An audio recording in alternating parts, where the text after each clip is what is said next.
This week, we feature 3 segments.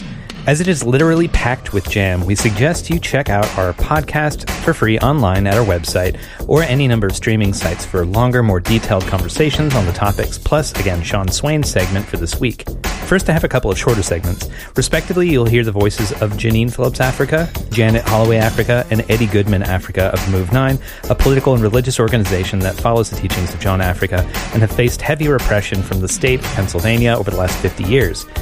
These 3 were recently released after 40 years in prison on some bold charges. The 3 are requesting people's support, calling in to prison administration in Pennsylvania and to 2 hospitals to get in contact with their fellow Move 9 prisoner, Delbert Orr Africa. Delbert has a parole hearing in September and has suddenly been heard to be suffering from swelling and possibly prostate cancer. His blood daughter, his lawyer, and his family members in the MOVE organization are concerned that the so-called authorities aren't letting Delbert communicate with any of them. No phone calls, no nothing. As they say, 2 other members of the MOVE 9, Phil and Merle, died under mysterious circumstances in the dungeons of the PA prison system that has sought to bury MOVE and its supporters like Mumia Abu-Jamal with an announcement of sickness that quickly turned into death of their family members. More information at onamove.com. Then we'll hear from Anonymous Tree Sitter and Dusty, who are both in trees blocking the path of the Mountain Valley Pipeline, cutting through Appalachia and threatening the immediate health of the forests, waterways, and communities it passes, as well as the wider future of the Earth as a project to pull fossil fuels for burning out of the soil for the profit of a few. More information on the Yellow Finch Tree Sit at Appalachians Against Pipelines on Fedbook, Instagram, or Twitter. Third up, I got to talk with members of the fast-approaching Pansy Fest and Asheville Anarchist Book Fair, which is an exciting collaboration happening over the weekend of August 23rd through 25th. We got to talk here about this collab and many more things. The Final Straw is a proud member of the Channel Zero network of anarchist podcasts, and here's a jingle from another member of the Channel Zero network. Join us for Kite Line, a weekly radio program on Channel Zero network that focuses on issues in the prison system. With over 50 episodes already released, you can hear informative and riveting stories about the impact of prisons on people both inside and outside of the prison walls, and how they fight back. Kite Line is intended as means of communication between people across prison walls. Our goal at Kite Line is to amplify the voices of those within the prison system, while encouraging dialogue with those on the outside. Hear us on the Channel Zero network and visit our website for more information or previous episodes at kitelineradio.noblogs.org. And now 2 really brief pieces of housekeeping. This week saw the passing of longtime political prisoner, alleged member of the Jonathan Jackson Unit and United Freedom Front, and revolutionary Tom Manning. Tom's death came after literally years of medical mistreatment and neglect at the hands of the Federal Bureau of Prison, ending at USP Hazleton in West Virginia. The system had it in for Tom that he would die inside. For even though he only had about a year left in the federal system, he was bound upon release to the New Jersey state prison system, a system renowned for its vendetta against prisoners accused of killing cops. We'll link in our show notes to a recent write-up by Ray-Luc Levasseur from itsgoingdown.org. And if you want to hear our interview with Ray-Luc, where he touched on his relationship with Tom and Tom's mistreatment by prison officials, we'll link to that in the show notes too.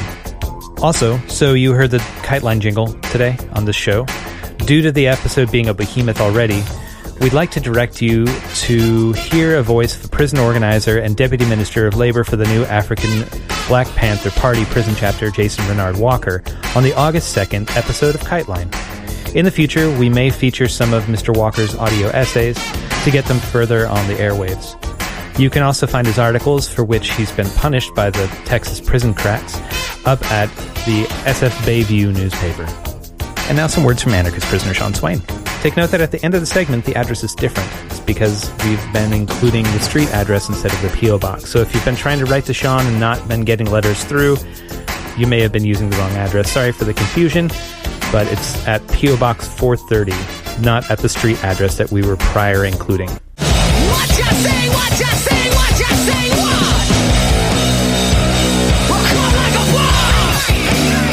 Okay, nobody panic. I've got a plan. Full disclosure, I've been drinking coffee and thinking again, but mostly drinking coffee. And I came up with something. I need your help. This is a plan to save the world. It's like my 5th cup of coffee, I think the small veins in my eyeballs are popping. Anyway, saving the world and blah, blah, blah. Here we go. In the U.S., we have two corporate parties, Democrats and Republicans. I have long said that there is no difference between Democrats and Republicans. They both make good hostages. And that's generally true. But it used to be that the two parties were not so sectarian. They used to cooperate on a whole host of things, compromising and working across the aisle, as the saying goes. But now, both parties have seemingly moved away from their respective centers. Each corporate party has become militantly anti the other one. Each of their goals, it seems, is to paralyze and neutralize anything the opposing corporate party proposes or supports. The current White House whack job is even more polarizing, and the two respective parties have barricaded themselves in their respective bunkers. Democrats and Republicans really hate each other. In recent polls, it was revealed that those identifying with one party or the other would actively oppose their children marrying someone of the opposing party. So-called mixed marriages of self-identifying Democrats and Republicans are becoming more and more rare. In the build-up to this election cycle coming up, with the presidential jackwagon amping up the racism and vitriol, there's an animosity, a seething kind of visceral hatred between these two hierarch delusions like never before. So, I think I figured out how we can get them to start shooting each other. Here's what we do. First, we need some anarchist troll factories. I'm not sure, but I think we already have a few thousand of those, and I think they all tune into the final straw and then talk about how much they hate it. Except when I call Noam Chomsky a douchebag. Noam Chomsky's a douchebag. Second, the anarchist troll factories have to impersonate Democrats and Republicans, pumping out fake news into the Twitter sphere as partisans for each of the corporate parties. Then, what we do, we execute false flag attacks. Some of us fake Republicans in Democrat-majority states do drive-bys on state Democratic headquarters and spray paint MAGA country on their buildings. Maybe even dig through the trash at homes of influential Republicans and take items with those Republicans' fingerprints on them and leave those at the scene, implicating Republicans in attacks on Democrats. When this political violence happens, anarchist trolls impersonating Republicans will praise these acts of violence and call for the liquidation of all Democrats. The trolls impersonating Democrats point at these acts of provocation and respond to calls for their own liquidation with a call to arms, urging Democrats to arm and defend themselves and to begin preemptive strikes on those Republican sociopaths. We can monitor our success by tracking arms sales in Democratic areas. All we need to do is ratchet up the rhetoric online in a way that partisans of both corporate parties believe it, and then spark the violence. It's going to be a veritable bloodbath. Hierarch on hierarch crime. Guns and bombs and chainsaws and hammers. Democrats killing Republicans, Republicans killing Democrats. The Democrats have more numbers, but Republicans have more guns. So it's kind of a coin flip. Each atrocity committed by one side will be an excuse for the next atrocity committed by the other side. Suicide bombers running around in the Capitol, Bernie Sanders and Elizabeth Warren supporters hopping the White House fence with machetes, party headquarters burning across the country, clashes in the streets. Good, clean family fun. When Democrats and Republicans slaughter each other, you know who wins? We do. I think we can make it happen. I think we're already this close to sporadic outbreaks of partisan violence. We just need to give it one good push. And when the smoke clears, we'll have thousands, maybe millions of fewer hierarchs. Those who died for their respective parties will become mulch. We'll plant them and turn them into excellent sources of nitrogen for our future cabbages and carrots. If the fighting goes on long enough, we can maybe do a quick mop-up when it's over. You know, kind of like giving the planet a good enema. We'll all return to tribal life, semi-nomadic hunter-gathering, and nobody will be any the wiser that we provoke the end of civilization with a few good memes, and we'll drink unlimited amounts of coffee. You can now follow me on Twitter at Swain Rocks. This is anarchist prisoner Sean Swain in exile from Ohio at Buckingham Correctional in Dillwyn, Virginia. If you're handing out machetes to Democrats and Republicans, you are the resistance. You can write to Sean Swain at his latest address at Sean Swain, number 2015638, Buckingham Correctional, Dillwyn, Virginia 23936. You can find his past writings, recordings of his audio segments, and updates on his case at SeanSwain.org. On the move, this is Janine Phillips Africa. We just got out of jail after doing 41 years in prison for a crime we didn't commit. Our brother Delbert is still in prison, but he should have been released right along with us. And speaking of Delbert is supposed to see the board in September, and a couple of weeks ago he started experiencing some physical ailments. He started being swollen from the waist down to his toes, and it was painful for him to walk. The prison would not see him in medical and give him any medical attention until we had our supporters and all our family members calling up to that prison, putting pressure on him. They finally took him out to a hospital a couple of days ago, and they was holding him incommunicado. They wouldn't let him make any phone calls. They wouldn't tell nobody where he's at, not even his blood daughter or the attorney. And we just found out that they did a few tests on him, and they are saying that Delbert has high potassium, might be a chance of prostate cancer, and might have kidney problems. Delbert is allowing them to do certain things, but he does not want to do any further tests until he talks to his moved family, and they are refusing to let him make any phone calls with our family. So what we're asking people to do is to put pressure on the prison, and we're giving a number for everybody to call, and that number is 570-675-1101, extension 351, and that's to the Superintendent Ransom. And we have numbers to 3 of the hospitals in that area that we think that he's at. One of them is Geisinger. We want people to flood the prison and these hospitals so that they will let Delbert make a phone call so he can get the medical attention he wants. He don't want to make any serious decisions without his family, understandably so. But they can let him make a phone call. It's up to the prison, so that's why we're telling everybody to flood those prisons, because Delbert needs our help.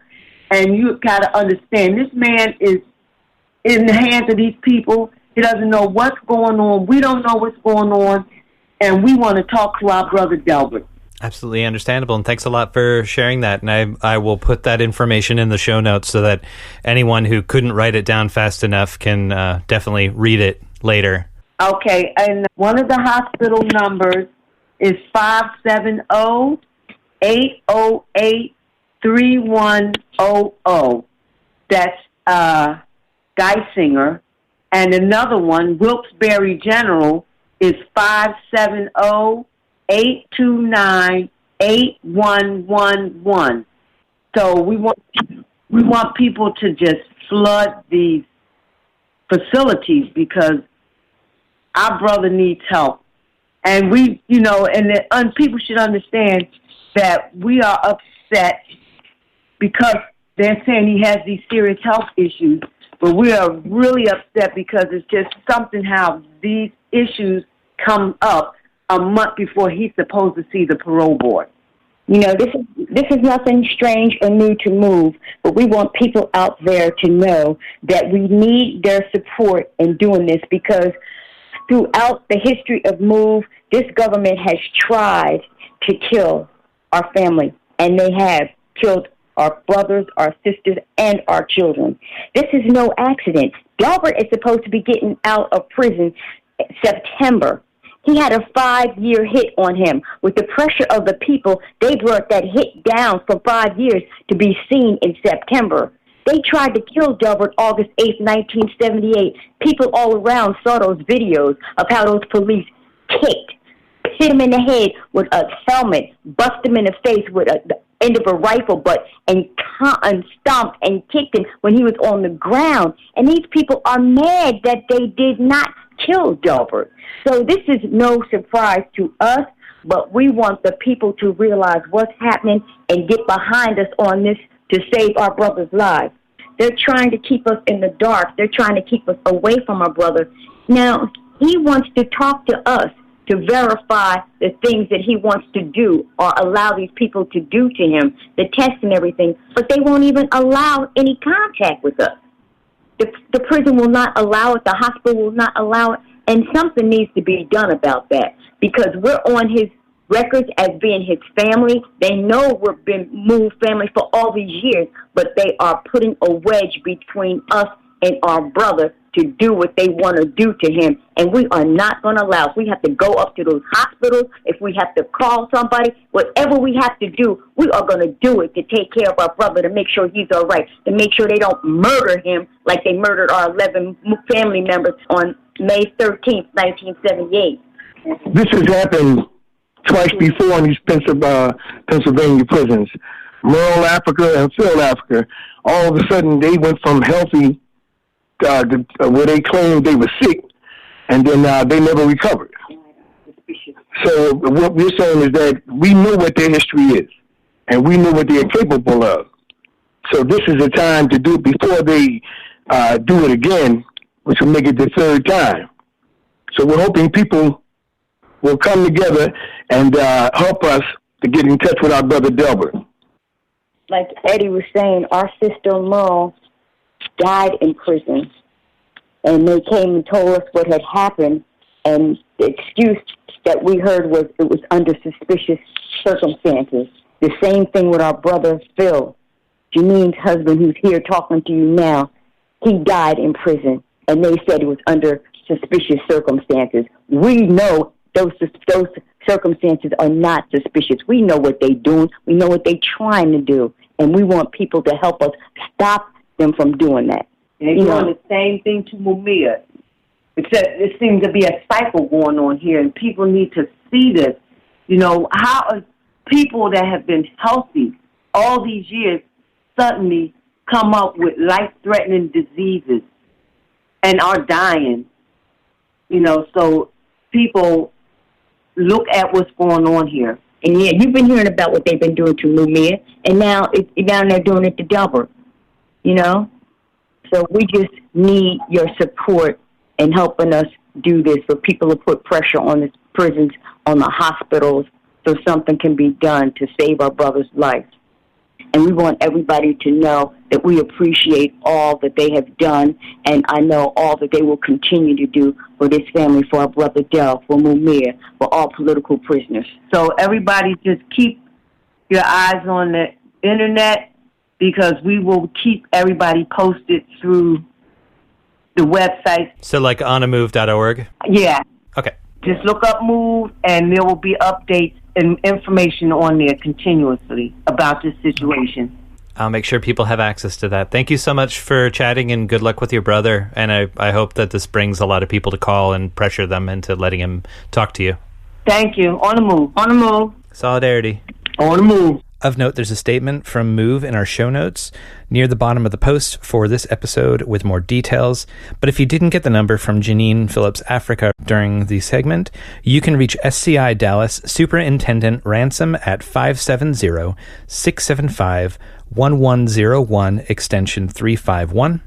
You can reach Geisinger Hospital at 570-808-7300, and Wilkes-Barre Hospital at 570-829-8299, 8111. There's also a short script at the end of this post to pursue help for Delbert Orr Africa. His prisoner number is AM4895, if that's helpful. It's also good to note that Chuck Africa of the Move 9 is still inside. While support is not being directed at him in this specific call, he has been incarcerated for more than 40 years. More information can be found at onamove.org, onamove.com, move9parole.blogspot.com, or the Fedbook page, Justice for the Move 9. Cool. How would you like to introduce yourselves? My name is Dusty Pinesap. I'm currently taking up residence in White Pine Tree on Yellow Finch Lane. I am anonymous right now. I'm residing in a chestnut oak tree on Yellow Finch Lane. Cool. Can you tell listeners a little bit about where Yellowfinch Lane is and what it's at the epicenter of? If you look up Yellowfinch Lane in Elliston, Virginia, we're directly at the end of it. So Yellowfinch Lane we're sort of outside of Salem, Roanoke area, so sort of near 81, right off of 460, close to kind of West Virginia area, sort of close to the border between Virginia and West Virginia. And the Mountain Valley Pipeline is a fracked natural gas pipeline that's going through West Virginia and Virginia. It's 303 miles of pipe, although I did just hear that they got approved for another expansion into North Carolina. That's like a 76-mile extension. I don't know much about that, but the main pipeline is 303 miles, and it goes through West Virginia and Virginia, and we're here blocking the path. This is sort of the last area of standing trees on the path of the pipeline. Everywhere else, they've pretty much cleared the trees, so there's just like one little stand of trees that, well, it's not really little, it's a fair amount of area, but about an acre and a half. Yeah, probably about an acre and a half of trees they haven't been able to clear yet because we're here. And we've been here for about 330 days. I think that's the right number. We've been here for a heck of a long time, and they still haven't been able to root us out. Right now, they're working very close from us. They've gone home for the day, so you can't really hear the machinery, but they're working on the other side of the hill from us, which they have cleared, and they've been working on that every day, sort of clearing all the brush out, and now they're like grading and preparing to trench to lay in pipe. We've just gotten word that they now have pipe brought into their main work site that they come from. So planning probably in the next week or so to start trenching and perhaps laying pipe, but we're not exactly sure right now. And is it coming from the Marcellus shale fields and going all the way to the, I guess, to Richmond area? Is that right? It's going to Richmond area. I think it's Marcellus shale, I believe, fracked natural gas.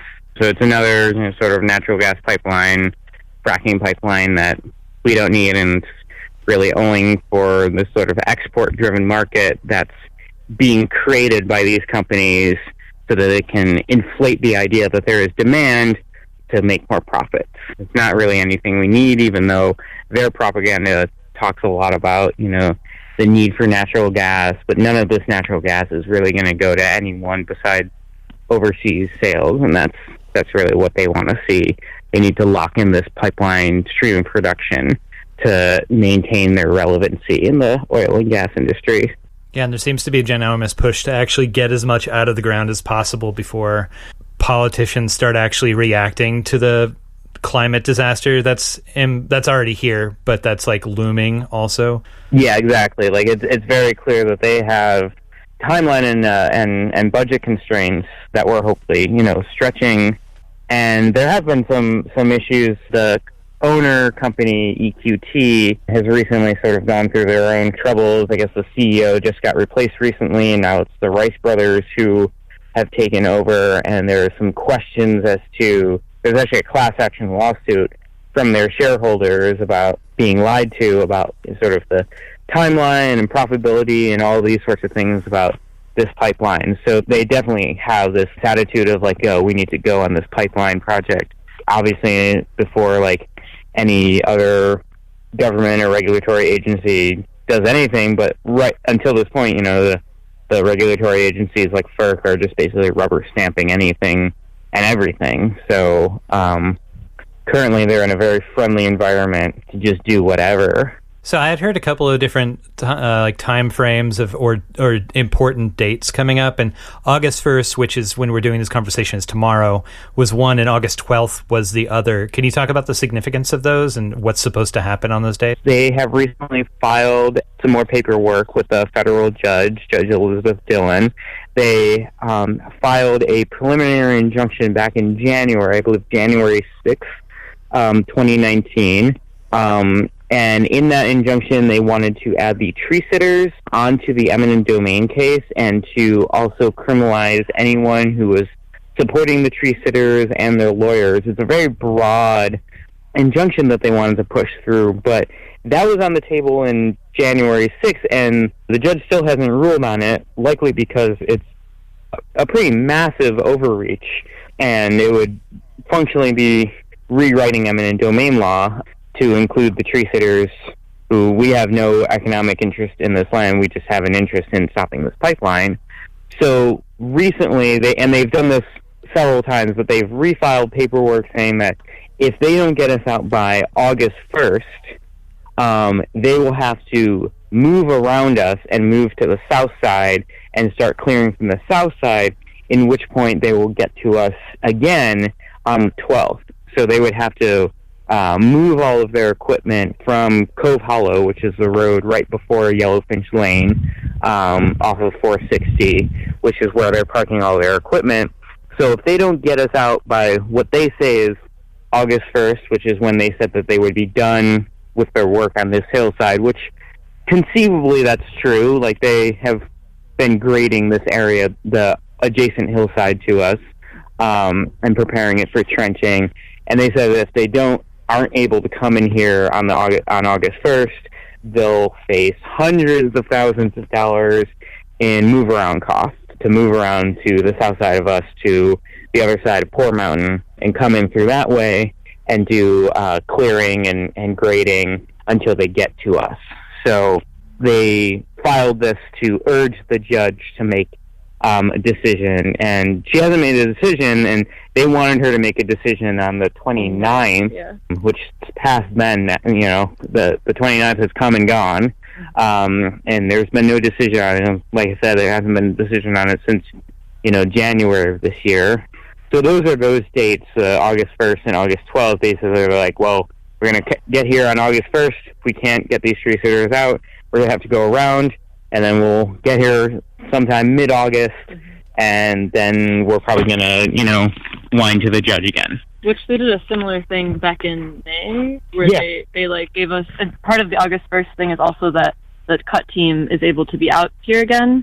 And so that was what happened in May too. They were they filed something that said that the cut team are only available this time in August. That's when the test that happened. And so similar to what happened in May, but a little bit different, because the construction has actually now met up with us on the other side of the hill. They are trying to move through this area, I guess, with a lot more urgency than had been before. Yeah, but it's very different work that they have to be doing. They're working with a company, Northern Clearing, does all of their cut work. And like I said, this area has been untouched, so they would have to do major logging of this area and brush clearing and all of this work. So they're making the claim that their work on the other side is connected to the work they're doing here, but it seems like very different work. It's just another tactic that they're trying to claim that some urgency around getting us out of here. Do y'all have any estimates about what the operational costs of having to go around you or having to stall while waiting for the judge to make a decision to legalize your eviction? Do you have any idea what it's actually costing the companies involved? I mean, it's hard to know. They have said, in that document, they said hundreds of thousands of dollars, which is vague. But yeah, I feel like every time they've estimated a cost, it's hard to know if they're trying to overblow it to get more urgency from the judge or not. They told us that between the time of the 18th and the 23rd this past month, that we cost them over $76,000 just by being here and being present and trying to stop work. And so that seems like a lot to do in 3 days. I don't know. Yeah, there were some lockdown actions that occurred during those days on some of their equipment and work sites that slowed them down. But yeah, for them to claim that over that week of work, we cost them $76,000, and then the hundreds of thousands of dollars that they're going to incur. I think they did say it somewhere in the document, like $250,000, which would be great. We're just like, whatever. All right, we're costing you a lot of money. You're not able to construct this pipeline. Great. We just don't know how accurate those numbers are. Yeah, I think it's hard to know because it seems like they manipulate the numbers in their favor. It's like always exciting, if we're like costing them, but it's hard to know what the real, what the real thing is. But they're the ones supplying the information. So you mentioned the lockdown actions, and I know that recently there have been a number of arrests of people that are helping to block the path of the Mountain Valley Pipeline. Mm-hmm. Can you talk a little bit about some of the actions and some of the repression that y'all have faced? Yeah, definitely. Yeah, definitely. So people have been taking lots of actions over this whole pipeline project and fight for years, anywhere from people so there's a case in West Virginia of a grandmother, school teacher, locking down to her, 1970s Pinto that she got when she first got married, and she locked down on her land. And recently, there have been a couple of people who have locked down in the path of where they're working and put their bodies on the line to stop this pipeline. And those people have been extracted and arrested, usually with also delaying them for usually a day's of work. But now what's been happening in recent weeks is the security company, Global Security, comes here often. They're Mountain Valley Pipeline's hired security goons, and they have been working with the cops, or really the cops, it feels like the cops are working for the pipeline security company. On the speed dial right now. Yeah, they're basically on the speed dial, and whenever Stephen Len McGarry, who's the owner of Global Security, calls the cops on us, and then the cops have been coming and just nabbing anyone that they say is on what they claim to be the easement or the limit of disturbance. So last week, or like a week and a half ago at this point, 5 people were arrested, 3 on one day and 2 on another day. And they were just sort of arrested by state police and arrested on various charges, mostly of blocking public access, which is a weird kind of charge. It's blocking free passage. But they've been given really high bail amounts and really, really treated very roughly. I mean, as cops do, they're fascists, so that's what they're doing. They're working for the pipeline company, but it's been increased state repression, and they're increasingly trying to intimidate anyone on the ground from supporting these sits. So it's definitely escalated on the part of the cops in terms of how they're treating the supporters and to what sort of leeway and free hand that they're doing in terms of arresting people. Mm-hmm. And we've been, supporting them when we can. Have you had much luck in fundraising for the bails, or are folks trying to stay in for the moment so as to keep resources going in different directions? There's definitely people who've stayed in, especially because we have people who have high bail set, so people are trying to keep our friends company, as well as, waiting for bail reduction hearings. We've had people donate money. I think people have been approaching it in all different ways. We've had good luck fundraising and a lot of support, it seems like.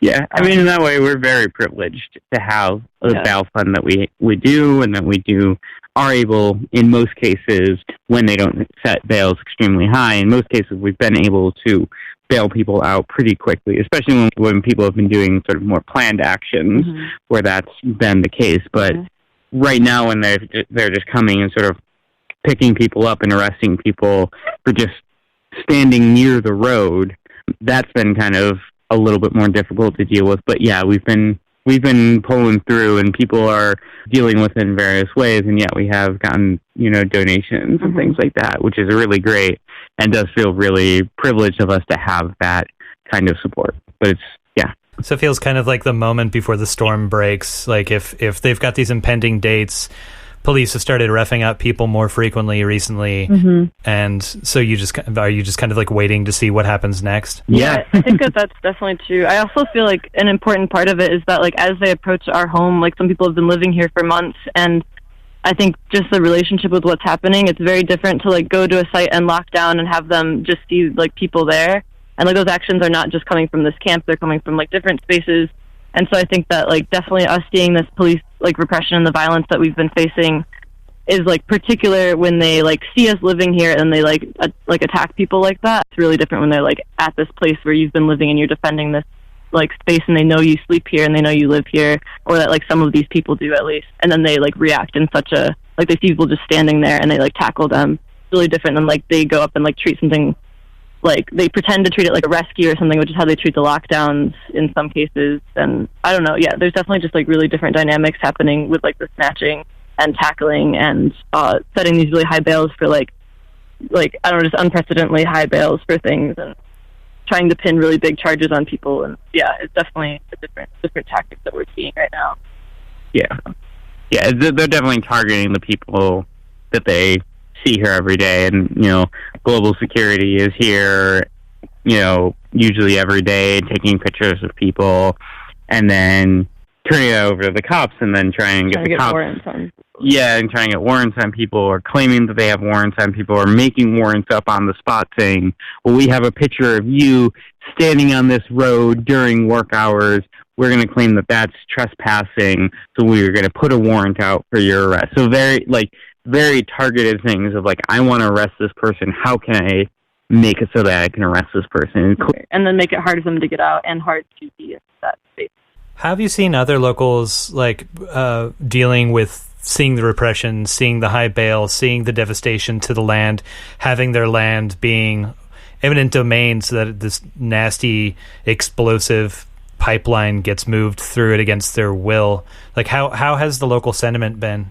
Oh, we have amazing local support here. Yeah, we have like one of our locals is just came here and is cooking dinner. We have locals who show up all the time, bringing us food, bringing us water, bringing us ice. There's locals who've spent time in the trees doing tree sets. That was like a public thing. Mm-hmm. And yeah, definitely people who are really down to like go down here and be a part of this, who have been a part of it for a long time too. Yeah, locals who've done their own lockdown actions, in their near their homes, people who have also been targeted and arrested by global security. Mm-hmm. One person recently who's very prominent in the anti-pipeline fight, who's a resident of Giles County and who's been very, very vocal against the pipeline, was also sort of similarly arrested for sort of on a bull charge. Charges, yeah. Yeah, so like they're targeting locals or people that they see as like close to these tree sits or close to like anything in terms of like the resistance to this pipeline, which is a lot. People here don't like this pipeline. Yeah. And they know it. Like the pipeline workers know it. The security company knows it. They know that they are not in friendly territory. That's definitely a big part of this is the tremendous amount of like local support we have. And like I said, they've been trying to intimidate us with all of these arrests and with setting these high charges and high bail amounts. But honestly, there are so many more people here now because people are just coming out because they also feel that. They feel that this is like, the calm before the storm, or like this is like right when we're going to experience some heavy and people are showing up and they're showing up hard.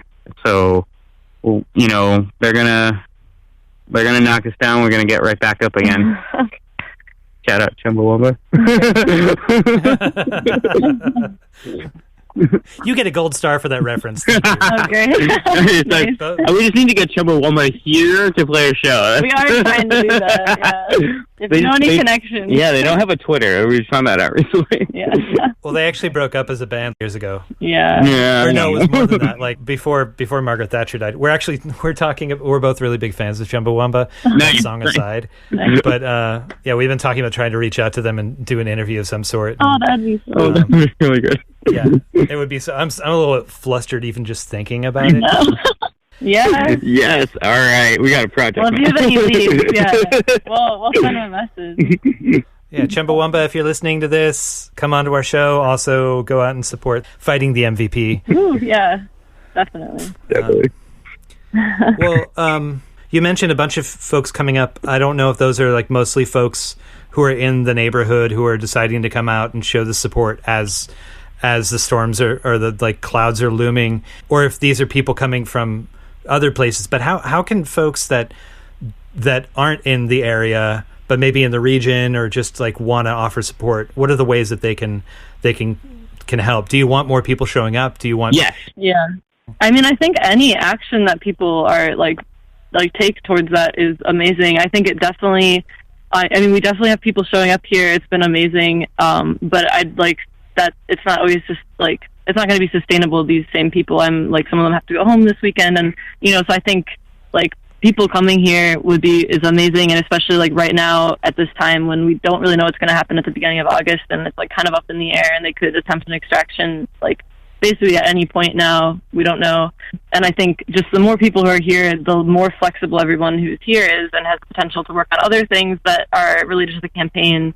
And like basically it just doesn't just rest on a small group of people who like, I don't know, it's just difficult to hold it all down and try to keep all of these different areas of the campaign moving and like keep this active blockade going. And yeah, I think anyone coming, there's always dishes to do, there's always cooking to do, there's always tree sitters to talk to. So how people can get in touch with us, you search Appalachians Against Pipelines. That's sort of our outward-facing social media platforms. We have an Instagram and a Facebook page. People can contact us on the Facebook page. If you want to come out and visit, we're sort of open during the daytimes, especially when we want people coming out here while they're working. Mm-hmm. So during the day, people just go to search Yellowfinch Lane, Elliston, Virginia. That's where at the end of it. We're just at the end. Just keep going. You can't miss it. And if you want to come here and support us longer and throw down with us, we really want people to come here, camp over here, and stay here. Contact Appalachians Against Pipelines at Proton Mail, and we can get people sort of oriented in terms of like what they need, what they should bring here, what they should expect for like any sort of overnight stays, and sort of having a process for like, checking people's references, in terms of that, because this is a place where we do live, but we definitely want people to show up and we want to, meet new people. So Appalachians Against Pipelines at Proton Mail is a good way to get in contact with us directly, in addition to our social media pages on Instagram and Facebook. And then if people want to donate, if people can't come through but they want to support us monetarily, we have a bit.ly link, so bit.ly/support MVP resistance, and that goes to an Action Network page, which is our major donation link, and that's mostly right now is our bail fund. So bit.ly support MVP resistance if you want to donate monetarily, or get in touch with the Proton Mail, Appalachians Against Pipelines at Proton Mail, and then we can sort of begin the conversation and get people out here. But yeah, it's like right now is when we need people. Yeah, I definitely think like people here. Yeah, when they came one day and they were like, they came in force with like the state police and their like tactical riot gear. We saw one of the pigs like counting on their hips the amount of zip ties they had and counting the number of hippies they had to arrest. So like having more people here protects everyone. And they know that too. When they see massive numbers of people here, they act very differently. And for the folks that aren't in the region, like, is there anything you want to say about ways that people can contact EQT and express dismay at the fact that they're trying to pull out this terribly dangerous thing out of Mother Earth that doesn't need to be taken out, and that they're contributing to not only the destruction of that specific line of pipe that they're trying to lay, but also the whole frickin' climate? EQTs, they have a headquarter office in Pittsburgh, and there was a recent protest there during their shareholders meeting. So if people are like in the Pittsburgh area, EQT owns a lot there. So that would be a good place to, like, if people want to sort of put pressure on the corporate headquarters in Pittsburgh, that would be good. And I know that there is some sort of class action lawsuit, but I don't know too much about it in terms of EQT sort of misrepresenting like monetarily what their profits are going to be. Like I said, we here want to stop this pipeline. That is why we're here, and we're here to stop all pipelines, all extractive capital, to stop the legacy of U.S. colonialism and imperialism that this country was created on. So that's why we're here. And then and we fully support diversity of tactics of people putting pressure on shareholders of EQT. Yeah, I would say if someone has an idea for something that they want to do, they should do it. Yeah. but they're very well funded. You know, the United States government is the most well funded terrorist organization. So, you know, we got a lot to fight against. So if people have ideas about how to intercede against the sort of corporate side of it, or if you want to come here and throw down with us. Yeah, all of it. Yeah, if you're in Pittsburgh, you're probably, 5 hours away from where y'all are or something? Yeah, it's pretty... So you might as well just go to Yellowfinch. Yeah. They might as well come here. Because there's 303 miles of pipe. And there's a lot of places that, not just here at Yellowfinch, and there have been so many actions, and there's only going to continue to be more actions, you know. Mm-hmm. Threaten existence, expect resistance. We're going to be here. We're still here. Yeah. Still. Awesome. Well, is there anything that we didn't talk about that you want to throw out to listeners? Oh, yeah. Is there anything else, like... I don't think I can think of... Yeah, not really. I mean, I think we, Just it'd be great to see people here. Yeah, it'd be good to see people here, and then, I guess we'll all see, what happens tomorrow, and throughout these next couple of weeks, I think it's going to be kind of a test of a lot of things here, but we're ready. Yeah. And people should get ready with us. Well, Dusty and Anonymous, thank you so much for taking the time to chat and for being willing to put yourselves out there and block the pipeline. I hope that this helps. Oh, yeah. Yeah, thank you so much. Yeah, thanks for taking the time. Talking with you.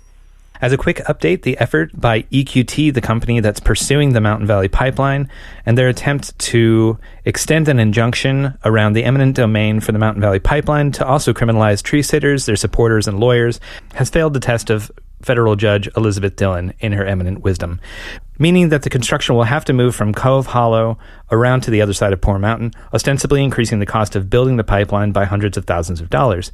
Consider visiting the folks at Yellowfinch and congratulating the tree sits. You can donate to them at bit.ly/supportmvpresistance or find them on Fedbook and other social media platforms under Appalachians Against Pipelines. Thank y'all so much for sitting down with me and talking about this event. Would you say your names, if desired, or introduce yourselves somehow in any way that you want, and tell listeners a bit about yourself? Hi, I'm one of the book fair organizers. This is my third year organizing the book fair. It's also in its third year. And I've been an organizer and anarchist in Asheville for about 9 years. I'm Scott. I'm also helping organize the book fair, also on my third year of doing it. I've lived in Asheville for, maybe 3 years. I came for the book fair. Word. And yeah, I don't know, I organize and write and stuff. My name is Rusty. I'm a Pansy Collective co-founder and member.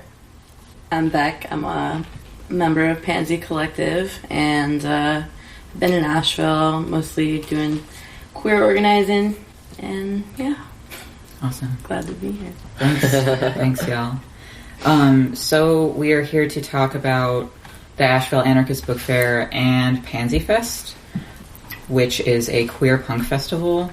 Would organizers of each talk about, like, you said that the book fair has been happening for 3 years. I don't know how long Pansy Fest has been happening. We're also on our third year. Awesome. Yeah. Coincidence? What happened 3 years ago? Right. I wonder. Would each organizers talk about sort of how each event got started and sort of the histories of the two events? Definitely. So, Pansy Fest started in the summer of 2017 as a benefit music fest. We wanted to kind of emulate what Get Better Fest and Fed Up Fest in Chicago and in Philly are doing, and make it specifically for queer and trans artists from the rural regional areas, so artists who maybe don't have the same networks of supports that you might if you live in a bigger city. And we also have an intention towards raising money for grassroots groups, such as Transmission Prison Project, Southerners on New Grounds, Black Mama Bailout Fund, and there's some other ones we could name. No. That's awesome. Thank you. Yeah, that's kind of like where we started, and it started, I guess, relatively small, and it's grown from there with the supportive community, for sure. Yeah, so the book fair started largely in part from me and some friends having conversations with comrades in the region. There used to be a book fair that happened in the Triangle called Another Carborough Anarchist Book Fair, also ACAB. And it stopped happening for a few years, and I think that the Southeast really felt that absence, and Asheville has a pretty vibrant radical and anarchist community and a really awesome info shop and bookstore, and so I think Asheville was a really great place to start this back up, and so that's why we kind of kept a similar name, Another Carolina Anarchist Book Fair, to kind of tip our hats. It's just a random choice of words too. It doesn't mean anything. Yeah, totally. ACAB, I don't know. Yeah, whatever. It definitely. Yeah, that's the only thing it means is Another Carolina Anarchist Book Fair. Right? Yeah, totally. Chill. And people have told us that have come for the last 2 years that it's the closest book fair to their area, and people travel pretty far. So every year we felt it's worth doing again because people meet up and really good conversations happen. Yeah, and I think it's a really nice way to bring together all of the amazing projects and ideas and actions that are happening regionally and be able to celebrate them over one exciting weekend. Definitely. So Asheville is not a rural place technically, but I guess in some way it's maybe off the beaten path just by virtue of its being in the South. How has organizing in the South sort of informed how you approach your projects, if that makes sense? Well, I think that there's layers to it, right? So I think it's worth naming that most of the collective members most of the Pansy collective members are white and have a strong intention towards this being a reparations project. So, not only are we trying to build queer community in Asheville is, a relatively solid place considering areas surrounding it if you're a queer and trans person. So building community in this kind of nice container and also using this opportunity to... what am I trying to say? I feel out here. Yeah, I feel with the safety and the safety of being white in a very white town, there's a lot more energy and ability to work towards reparation and reallocating resources from queer white communities. Is that what you were touching on? Yeah, something like that. Yeah, I feel we're in this space where our resistance and resiliency both just have a lot of weight to them. Yeah. And so celebrating our resiliency as a community and also coming together and realizing that shit is going down in the South, and if we don't come together to stake claim in our spaces and say we're here for each other, and also really make serious moves towards supporting people who are under attack from our government. And I don't know, that it just feels it's very important right now in this area. For sure. And just really fast, if any listener is what's reparations, what's a very quick thumbnail of what reparations is? Reallocating resources from the white majority that hoards most resources to Black and Indigenous people, I think is how I would say it. Thank you, yeah. Does Book Fair folks have stuff to say about organizing in the South as an anarchist project? I feel the way I've thought about it is that Asheville is this sort of somewhat safer space for a thing like a book fair when we're surrounded by places in the South that are often battlegrounds to confront Nazis or KKK or fascists. we can have a book fair and like be able to focus a little bit more on the information, the presentations, the talking, and sharing the work that we're doing, rather than have to fight just to be there. And a lot of the reason why Asheville is like that is like we've been talking about. It has like, it's like a little bubble. It has its own like battleground things, and I think the book fair plays into that in an interesting way. But maybe we'll get to that later. Definitely. So each is in its third year. Like, and you, Rusty, you touched on this a little bit, but like, how has each event changed over the years, and like, what are you hoping to get out of the event? I feel like we've just grown. Like, our community support has really allowed us to do more. We are putting a big intention this year towards not just raising money for our beneficiaries, but also paying artists really well, especially artists of color who are coming to play this fest. And I think that us being able to support artists mean that it's going to pop off in a bigger way than it ever has before, which, I mean, I don't know, I love talking about things getting, like, bigger and grander and better, but, I mean, really at the heart of that, what it's going to look like is so many more people are going to be building community with each other over this weekend, and that container has been a container that I think has always existed at Pansy Fest, and has always just been so sweet and inspiring, and I feel that, I mean, we're like a month away from it, and I'm feeling it so hard right now, you know? And as I think, you know, as like Pansy Fest has grown, more folks, like there's the capacity to house more folks coming in. There's more, you know, resources to help folks get to the fest and like be as accommodated as possible. And there's been a shift a little bit in like the type of music that's playing, making sure that, you know, it's not just punk and hardcore, so that like, yeah, people don't feel like they have to fit into a certain, you know, mold or interest to attend a fest. Yeah, there's going to be a lot of different genres of artists there, which is going to be great.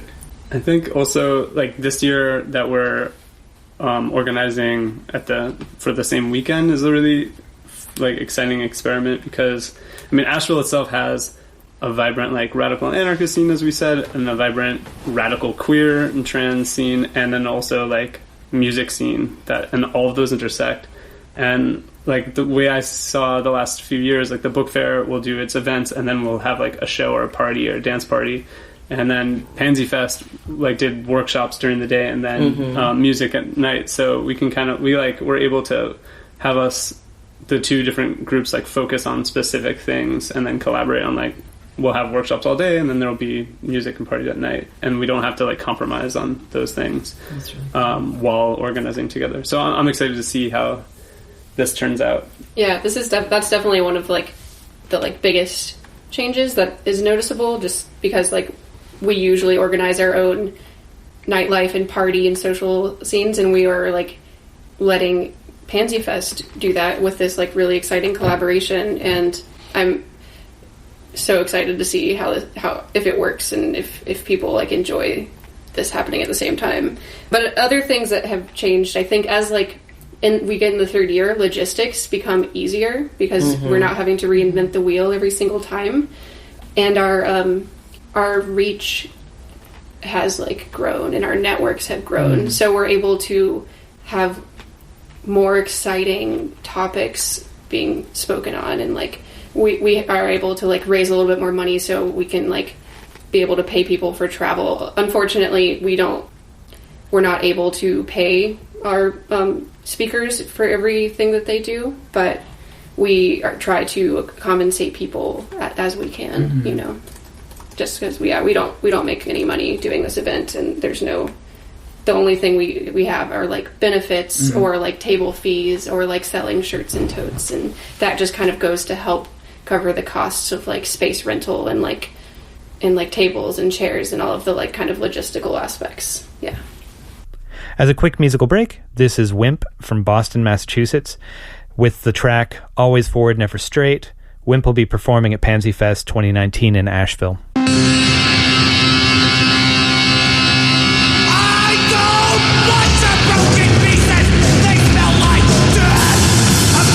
Bullshit system, the world of the hood. The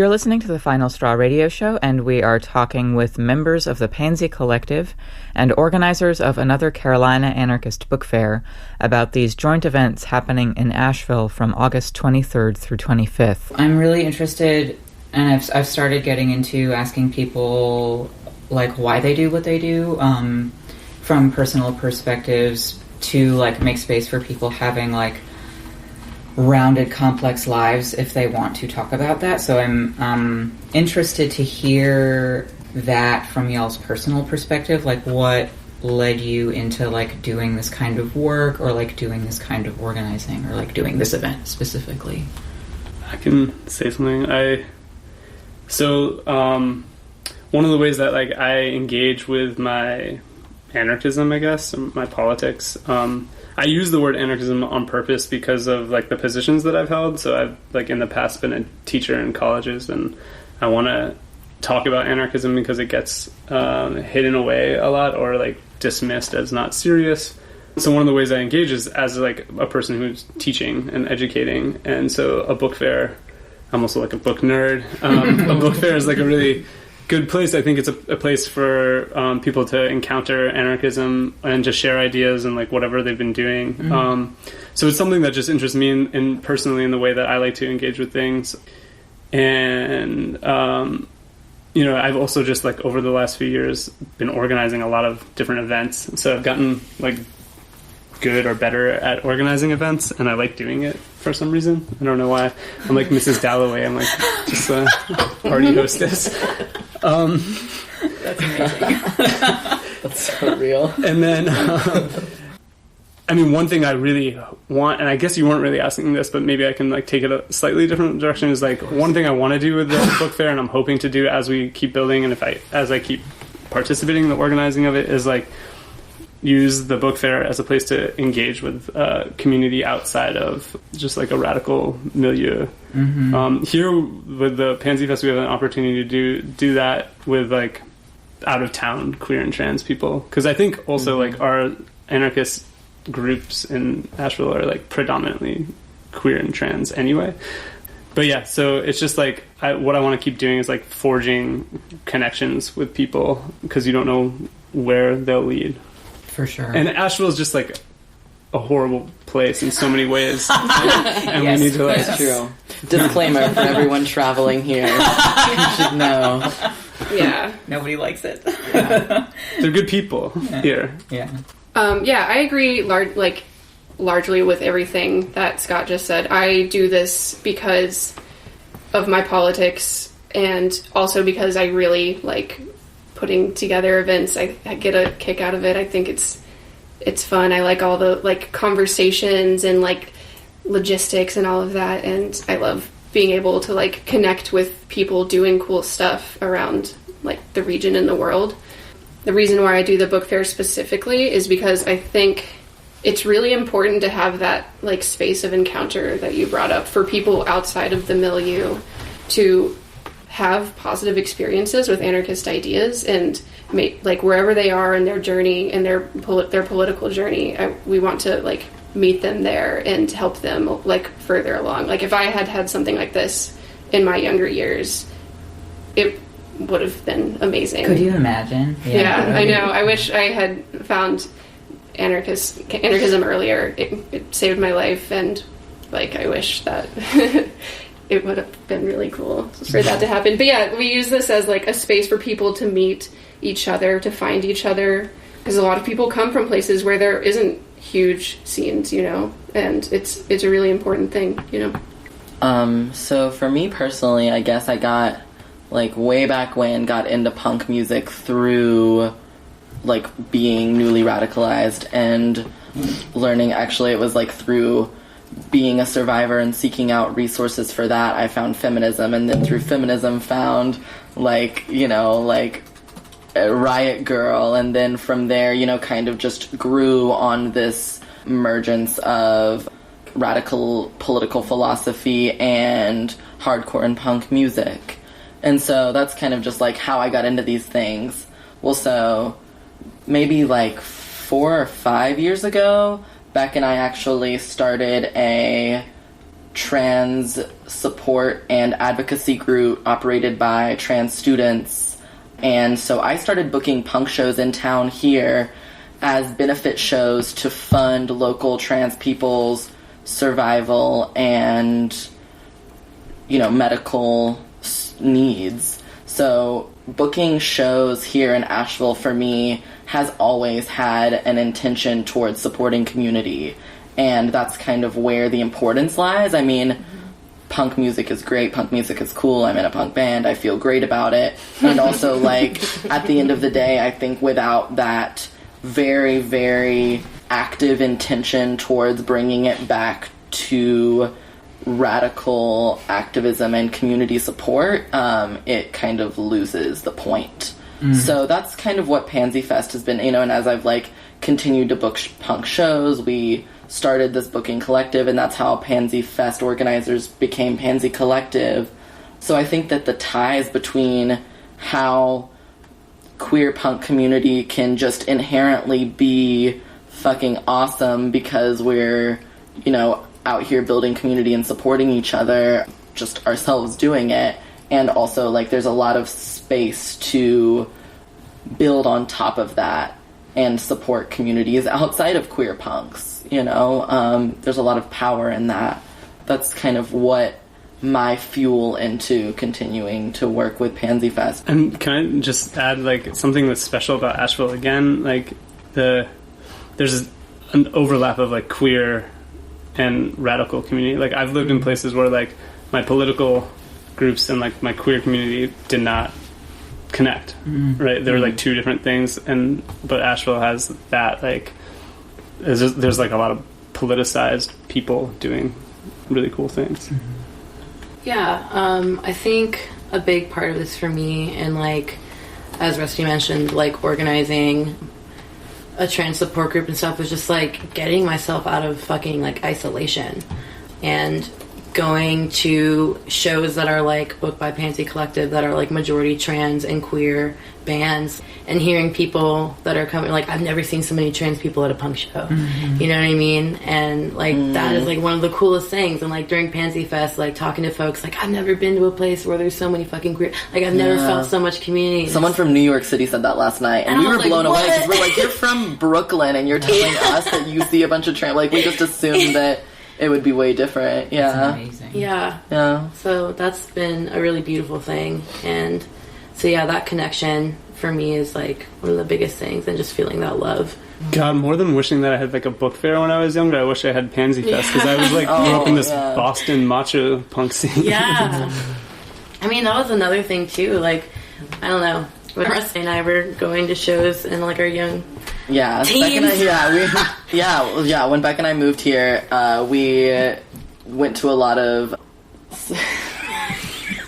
not safe punk shows, and I'm not talking about not safe in PC ways. We got groped and harassed and fucked with a lot. Yeah. And we still kept going because we fucking loved the music, but also we were kind of it'd be really cool if there were older people to have our back so that we could enjoy this. So that's kind of what we've wanted to become for the younger BBs. I love that. That's very real. That's amazing. Goal achieved. Yeah, so all ages, Pansy Fest. It's all ages? Yeah. Hell yeah. Oh, that's really cool. I'm not really sure if we've touched on this enough, but it has been mentioned in this interview and many, many, many places elsewhere that punk music and subculture and anarchism have often had a close relationship. Was this factor a decision in making this collaboration? Apart from the fact that there's so much crossover between the two events. Sometimes it's hard for me to see outside that because I first encountered anarchism through punk music, so they're connected for me in a lot of ways. And actually that's a pitfall sometimes, because I want to make sure that people don't feel there's a dress code to go to the book fair. But yeah, I mean, for me, they I don't know. Also, just punk, anarchism, and queerness are all sort of, in my mind, connected. So, but that's like, I'm one person who houses all these things, and other people have totally different experiences. I'm coming back to something that you said, Beck, about sort of like expanding the base of Pansy Fest to like include other genres that aren't punk. And I'm wondering if there's anything more that you or anybody has to say about that, and like in relation to like Pansy's relationship to the book fair or whatever, or any other words to say about that. I will say that we are shifting away from, I mean, at no year during Pansy Fest has it been all punk, because the first year when we were trying to just book bands from the Southeast only, there aren't that many queer punk bands around here. Aren't as many as I like. So if you're listening to this, you're queer in the Southeast, you like punk, start a punk band. Yeah. But it has never been all punk. And I will say that, you know, yes, we're having so much more. We have pop, hip-hop, electronic, some metal, it's noise, some folksy stuff, maybe like one ukulele. There's a one ukulele cap, but always. I would say that when you have conversations with the artists that are playing, like, it's fucking radical still, you know? Like, people hold these ideals close to their hearts. I think that, yes, there are strong intersections between anarchism and punk music, and there's also overlap in a lot of genres between radicalism and the music. I mean, I think that music is just an expression of what people are holding, right? Mm-hmm. So, and it actually was a pop artist who has encouraged us this year has kind of like set a rubric of standards for us for how we accommodate our artists of color this year, which has really, I mean, personally, like, this person has opened up my eyes to a lot of ways to navigate multiracial and anti-racist organizing for artists of color in ways that are not just tokenizing. So yeah, I think that there are artists for our fest that are pushing us to be even more radical, and they're playing bubblegum pop, and that's awesome, you know. I don't know if that really speaks to the answer. I do feel the intersections of punk and anarchism so hard, and also I'm like, it's all gonna be punk. I also think the collaboration, I don't know, just felt like kind of natural because of there is so much crossover in the communities and the organizing bodies. All of the book fair organizing collective are queer anarchists in some degrees or relate to punk in music in some degrees. And I don't want to speak for how Pansy Fest identifies politically, but I think that most of them identify as anarchists or like aspire to certain anarchist ideas. That's Is true. that safe to say? Yeah, it's true. And in the workshops that we've held in the past, in years past, we had workshops during the day. That obviously this year, the ACAB workshops are going to be happening, but they've all been like with a radical lens, with a lens towards mutual aid and direct community support. That's awesome. So, I'd love to hear y'all's words on like what are some of the ways that, because like these two events are happening at the same time, but to what extent like are they related to each other? Like what ways will they be similar and in what ways will they be different? I'm specifically thinking of how like accountability and safety will be organized in the two events. If y'all have like anything to say about that. Yeah, I think that the spaces will have some differences in the way that they organize, like, security and safety and, like, senses of justice. And Scott and I can speak to the book fair really quick. We want the book fair to be a, like, place of encounter for people where they're at. And so we open this invitation for people from, like, all backgrounds and, like I said before, like, at any point in their process of politicization. And so that kind of can create some uncomfortable situations. Yeah, I mean, we're an open event, so anyone can walk off the street, and we're not going to turn anyone away unless they're trying to, like, physically harm someone. If someone's, like, behavior is offensive to someone else, then we like, back up people sort of engaging in their own conflict, and if they need help, like we will be around. We like definitely have an eye on fascist potential and trying to protect against that. But in terms of like interpersonal conflict, we want to like sort of empower people to like resolve those on their own. And then one of the things that a lot of book fairs have been talking about lately, and it's something that's come up for us, is like issues of cultural appropriation and dress and style. And like we've written a sort of statement about that. We encourage people to read that as well. It's on our website, and we'll give the website info. But yeah, I mean, it's a really thorny issue for certain people, and people feel harmed by the ways that certain people present. And this is actually comes into like the connection of punk and anarchism, because like 90s crust punks tended to have dreadlocks, and today that's like not acceptable for many people.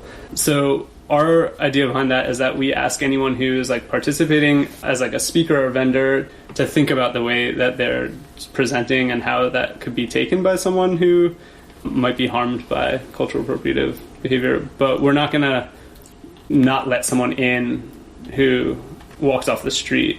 But we do encourage people to handle. We do encourage and empower people to handle these conflicts on their own. Like, if you see someone who has white dreads and that like upsets you, or someone who you're close to, please feel free to like have those conversations on your own. We have a de-escalation crew, but their focus and capacity mainly lies in protecting the space from like police infiltrators and known fascists and like antagonistic individuals and people who are like trying to record us maliciously, etc. But we don't necessarily have the capacity to help diffuse every social or emotional conflict that arises. That's real.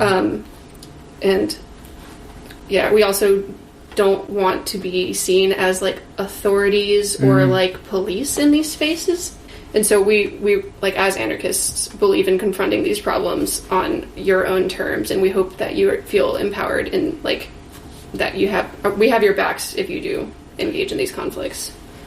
Yeah, and actually, like, I think as when we talk about the book fair as a space of encounter, someone who's like unthinkingly, wearing some style that like a person of color or indigenous person finds harmful, they going out into the world, and especially in a radical space, might like be able to learn that what they're doing is harmful, and like we being the people who are participating in the book fair, like try to educate them about that, because basically all of U.S. culture is a form of appropriation, one form of appropriation or another, and a lot of it's just acceptable, and so like we need to have conversations about what is like okay and not.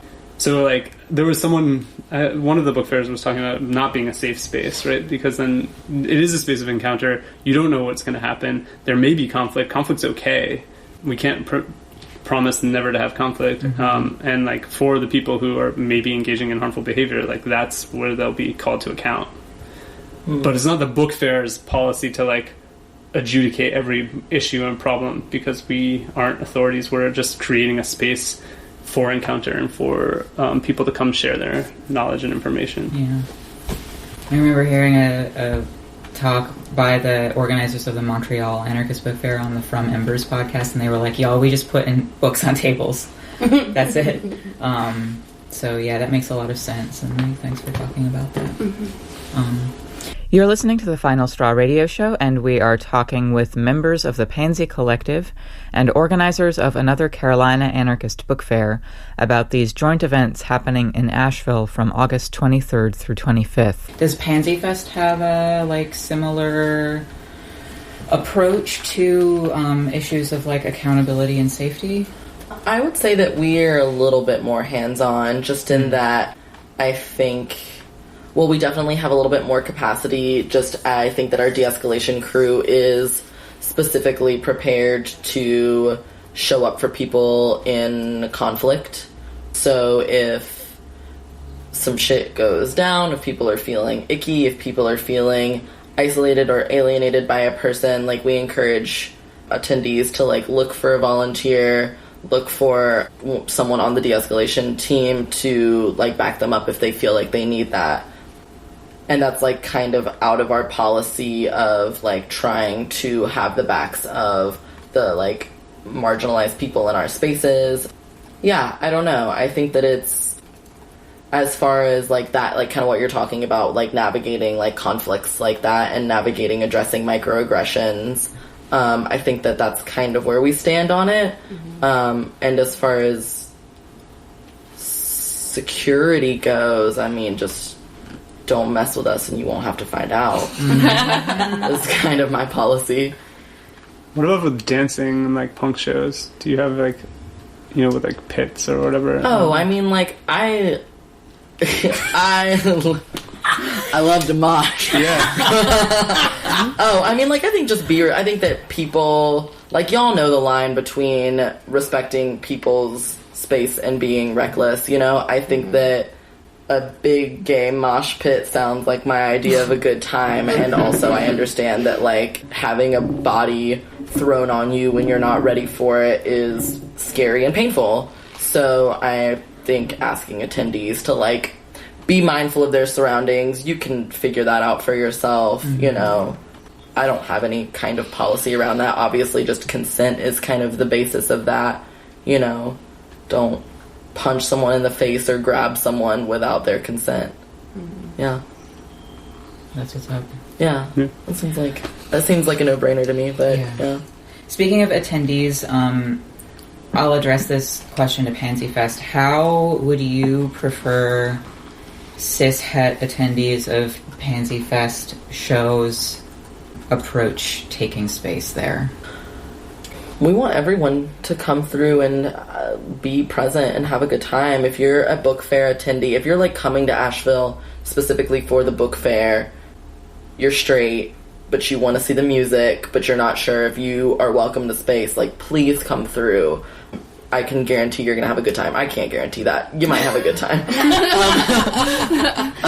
And especially because we're a benefit, you know, like, we're not trying to, like, gatekeep anyone coming to our fest. You're going to see pretty much an East Coast queer family reunion, and that's just how the vibe that it's going to give off, and we want people to feel like they're a part of it. I think that people can kind of decide for themselves what being respectful and mindful of space looks like, you know.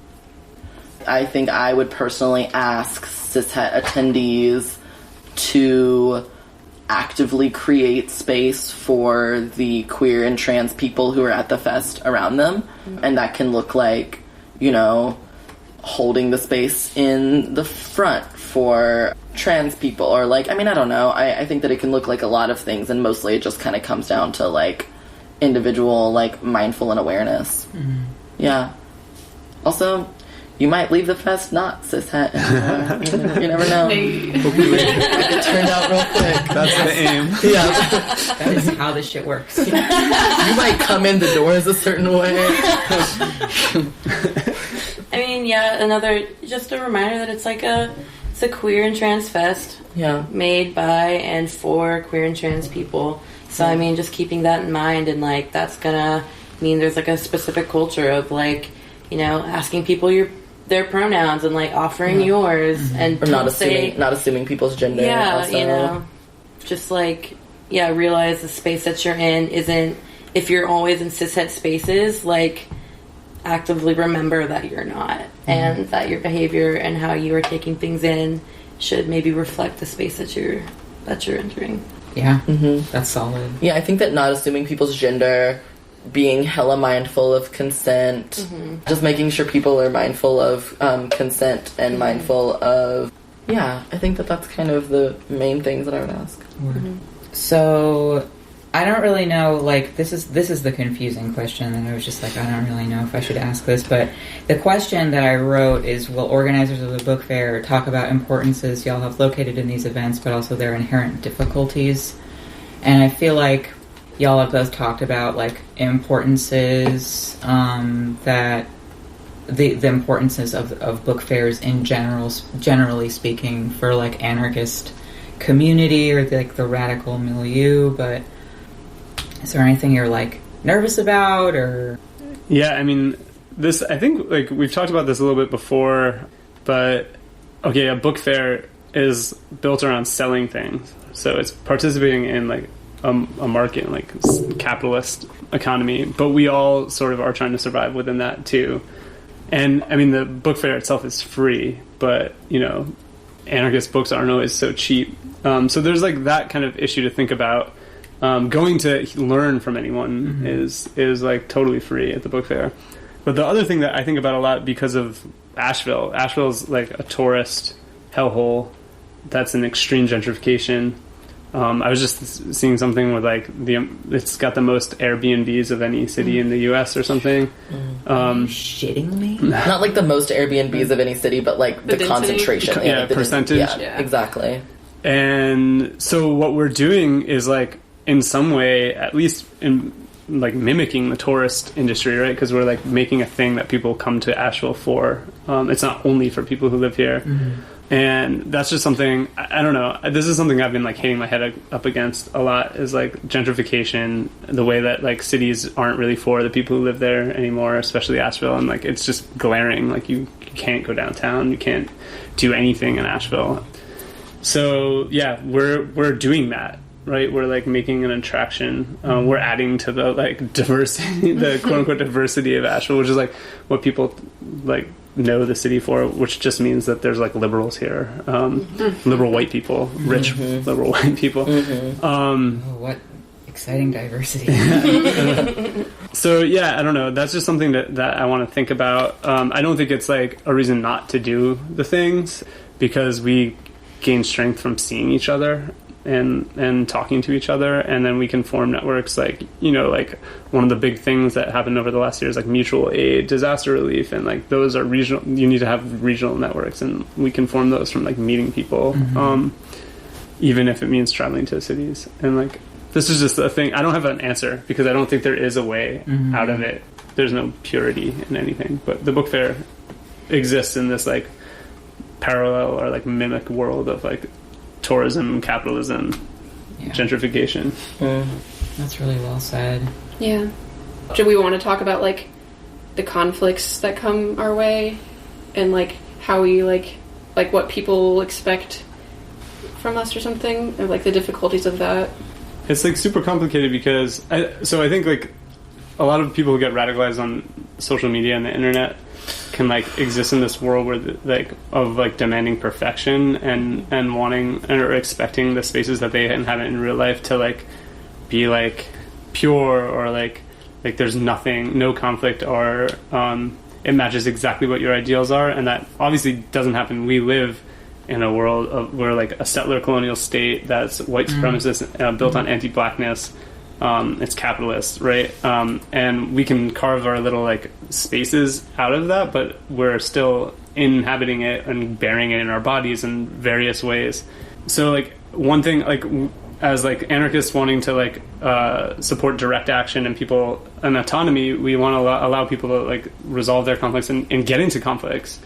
But then on the other hand, we're like, you know, our book fair is probably, it's like a white majority attendance, right? And so it's hard to like, we need to figure out ways that people of color, black people who come to the book fair feel like they have a voice to say that there's something that feels like harm to them, because it's so hard sometimes, especially if you're like in a marginalized position, to even like say that, because you don't think that people are going to come and have your back. So we want to like have everyone's back, empower people to solve their conflicts, not tell people that they have to silence themselves because they're feeling harm, but also like allow for an open space of encounter that exists in a world of like horrible oppression, where we can like work together to like, you know, I don't know, like dig through the mess and try and figure out better ways to be, because everyone's going to mess up. Yeah, and also I think we have like a thing in the anti-oppression statement that's like, if you approach us in good faith, I think maybe is what we said, to like help you with anything that you're experiencing, we will try and step up to that. You know, so being like, yeah, this shit's hard, it's hard to speak up for yourself, you're surrounded by strangers, you're maybe in a strange place, you like, you know, and then you're seeing some fuck shit, and then you have to advocate for yourself, and like that's a huge that's a big thing to like put on somebody's plate. So we just wanted to make space for that being hard as well. But yeah, it's not a simple thing, and like we don't want it to be like a free for all, because then I feel like it might just like replicate and mirror the society that we already like exist under, which is like oppressive and horrible and like painful and scary. And also, like, the society is so, like, riddled by authority. Oh, I have to, like, capitulate to authority here. I have to, like, ask the teacher. I have to ask my boss. I have to ask the cop. I have to ask the judge. And, like, we don't want that shit, too. Yeah, that's very real. I would love to, unless there's, like, more discussion to be had here on the mic, I would love to hear about people's programming, the actual like programming that people have been working so hard on. Do y'all want Pansy Fest and Book Fair? Y'all want to talk about that? What if we went day by day instead? Yeah, you can talk about what's happening for y'all on Friday. We can talk about what's happening for us on Friday, and then Saturday. That sounds good. But we're not gonna like our schedule isn't like set locked yet, so we can just talk about like general things. And then give like highlights of talks that we're excited about. Sounds good. So, starting on Friday, we will be having some workshops and speakers at Firestorm, starting around 1, with a welcoming table where we'll hand out schedules and programming for both the Book Fair and Pansy Fest. Talks will continue until, I think, 7 p.m., and that's around when Pansy Fest starts. So if you want to tell people a little bit about what's going on Friday night. Yeah, so on Friday night we have pop music, electronic music, and hip-hop predominantly is the, like, vibe of Friday night, and that's going to be at Sly Grog Lounge. Suggested donation is $10 to $20. No one is going to be turned away if they don't have any money. And then we're going to have an after-dance party at Static Age Records starting at midnight. Nice. Yeah, and also I just want to say that all of our artists can be found on our website, pansycollective.org. On Saturday and Sunday for the book fair, events will be held across 3 separate venues, Firestorm, Kairos, and Mothlight. They are all in walking distance of each other. There's tons of different workshops and speakers, and tablers will be set up at the Mothlight from 11 to 5 on both Saturday and Sunday. Workshops start around 10 in the morning and end around 7 again. And so then our Saturday night is going to be like heavier. There's going to be punk bands, a couple metal bands, some power violence. Yeah, we can get into the genre. It's going to be some really grungy. Yeah. Oh, and then we're going to have an after party again. That's going to be a noise show at a house venue.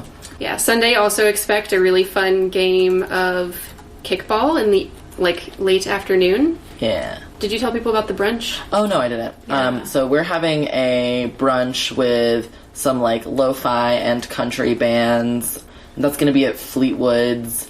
Yeah, and we're going to have food by donation with all types of yummy, gluten-free, vegan options, yada, yada, yada.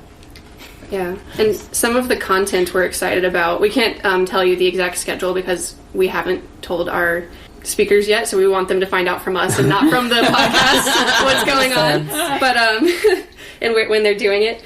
But I can give you a few of the titles of some that we're pretty excited about. No One Will Be Free Until Everyone Is Gay, Queer and Anarchist Histories in the 20th Century in the United States. True. Their statue, Our Blood, History at Hand. This is a talk about the fall of Silent Sam and the history of that. Lucid Passion, Love and Rage, Notes from the Underground Atlanta Dance Scene. This is a project, obviously, in Atlanta called No Light, and they're going to be talking about the intersections of partying and rebellion and revolt, and we're pretty excited about that too. I think it's pretty topically relevant as well. True. Pan-African Social Ecology. We're flying an anarchist from Puerto Rico to come talk about the recent revolts there and also the histories of colonialism. There's going to be an Anarchids read aloud for families who are coming at Firestorm one day, which is really cute. And then we're going to have a teleconference from some people in Rojava, the perspective of anarchists organizing in Rojava. So we're really excited about that too. If people are really excited by this conversation, want to come, how can they find out more information and maybe network some housing or places to stay while they're here? Totally. Well, so if anyone wants to contact us about any concerns or anything, you're welcome to direct message on social media or email us. It's pansyfestavl@gmail.com. And then we're on Instagram and Facebook, Pansy Collective or Pansy Fest. And then we also have a website, which on our website you can kind of see our scheduling. You can find the links to all the artists playing and just kind of get more of a sense of what's going on. And that's pansycollective.org. Cool. Yeah, for us, you can reach us either on social media or by email. Our email is acab2019@riseup.net. Our social media, we have Instagram and Facebook. Instagram is acab.2019. Our Facebook is facebook.com/AshevilleACAB2019. And then we also have a website, which is acab2019.noblogs.org, and that will have detailed descriptions of events and workshops and all the vendors and links to all of their websites and social medias. And so that will have the most detailed content. If you want to stay updated about things that are happening, our Instagram is the best way to get that information. If you want, we have t-shirts and tote bags for sale, which is helping us, raise money to put the event on. So if you want to buy one in advance, you can, but we'll also have them available at the event. Yeah, the link for that is also on the website. Cool. If people can't attend but want to support, are there ways to do that for both events? I think that spreading the word to people in the regional area or people who you think might be interested in this fest or this whole weekend is a really tangible way to support us. I think it's the same for us. Spread the word, print out flyers, and then if you want to buy a shirt or a tote, do that. Cool. Is there anything that I neglected to ask that y'all would like to have part of this interview? Do you typically have intro music for the fest or for the show? Yeah. If you want to have a song from an artist playing on the fest, we have a few things that people sent us specifically to have played on 103.3. So that would be amazing. Anything that y'all wanted to add while you have listeners' ears? Thanks for listening, and come if you can. I'm so excited for this weekend. I don't think that I will even know what to do with myself. There's only just a few hours of unscheduled time. I think that people are just going to come here and explode. Yeah. That's our. It's going to be wild. Strategy. So if you're wild, come hang out with us. Yeah. Destroy society, destroy ourselves. Thank y'all so much. This was so fun to get to sit down with y'all. Yeah. Thank you. Thanks for listening to this joint interview between members of the Pansy Collective and another Carolina Anarchist Book Fair. To get in touch with these projects for logistics and information, you can go to, for Pansy Fest, pansycollective.org and email them at pansyfestavl@gmail.com. For the book fair, their website is acab2019.noblogs.org and email is acab2019@riseup.net. To get in touch via Instagram, acab.2019 and facebook.com/AshevilleACAB2019. For housing inquiries for both events, email housing.avl2019@gmail.com. This is The Final Straw, and I'm Bursa Goodness. This show will later be archived at thefinalstrawradio.noblogs.org, and you can email us with questions and suggestions at thefinalstrawradio@riseup.net or thefinalstrawradio@protonmail.com. If you'd like to use any episode for your project or radio show, feel free to do so. Just send us an email to let us know. If you care to, you can send us letters at The Final Straw Radio, P.O. Box 6004, Asheville, North Carolina, 28816. This show is brought to you by Firestorm Books and Coffee. Located at 610 Haywood Road, Firestorm Books and Coffee is a worker-owned co-op in Asheville, specializing in offbeat, underground, and independent literature. You can find a catalog of Firestorm's books and zines, plus a full calendar of events up at their website, firestorm.coop.